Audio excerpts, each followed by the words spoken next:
नमस्कार। आता आपण करणार आहोत कोलंबीचं सार। त्यासाठी आपण अर्धा किलो कोलंबी घेतलेली आहे। ही कोलंबी साफ कशी करायची याची लिंक आपण वरती बघू शकता।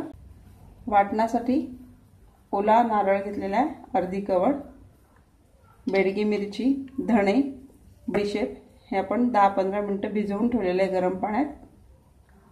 5-6 लसणाच्या पाकळ्या घ्यायच्या, अर्धा कांदा वाटण्यासाठी आणि अर्धा कांदा फोडणीसाठी घेतलेला आहे। चवीप्रमाणे मीठ आणि थोडी हळद। खोबरं, मिरच्या, कांदा, लसूण हे सगळं घेतलेलं होतं आपण।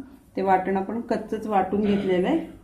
आता याच्यातच थोडी हळद आणि चवीप्रमाणे मीठ घालणार आहोत।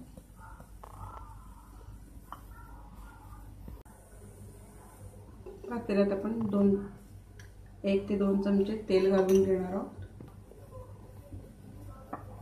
तेल गरम झालं त्यात कांदा थोडासा परतून घ्यायचा।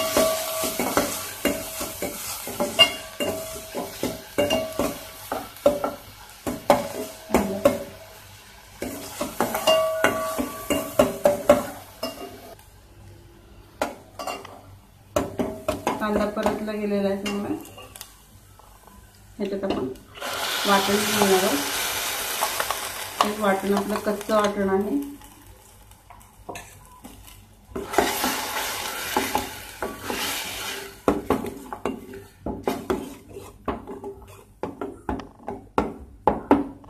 हे वाटण जास्ती परतत नाही, त्याच्यात आपण कोलंबी घालून घेणार आहोत। आता कोलंबी मात्र ह्याच्यात चांगली परतून घ्यायची। मसाल्यातच कोलंबी आपण 1-2-3 मिनिटं परतून घेणार आहोत, जेणेकरून त्या कोलंबीला चांगला मसाला लागेल।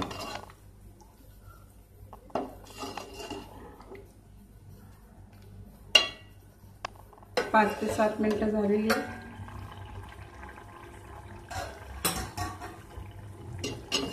कोलंबी सगळी मसाल्यात चांगली शिजली गेलेली आहे।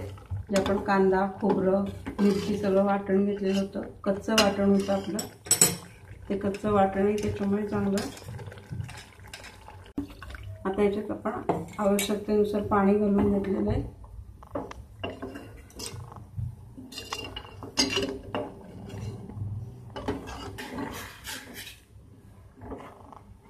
पाणी टाकल्यानंतर आपण एक उकळी काढणार आहोत। हे आधीच आपले कोलंबी याच्यात शिजलेली आहे। आता एक उकळी काढली की झालं। 4 कोकमं टाकणार आहोत।